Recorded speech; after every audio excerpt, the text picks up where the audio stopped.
सो यार अनडाउटली हम सभी को शहरी के बाद में कुछ देर रिलैक्स करके काम करने में बड़ा मज़ा आता है। एंड आज मैं थोड़ी सी साफ़ सफाई कर रहा हूँ क्योंकि मेरा कंप्यूटर जो है बहुत ज़्यादा गंदा हो गया।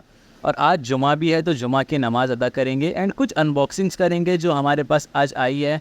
इसमें से ये एक बहुत ज़्यादा स्पेशल बॉक्स है, लेकिन इसको अनबॉक्स करने के लिए मुझे टाइम ही नहीं मिल रहा। ऑल द मेरी एक्साइटमेंट आप लोग देख सकते हो, लेकिन थोड़े सा काम मेरे बीच में आ जाते हैं, तो मैंने सोचा कि अनबॉक्सिंग को करते हैं आने के बाद। तो अगले पार्ट के लिए वेट करना जहाँ पे हम लोग करेंगे स्नीकर की अनबॉक्सिंग।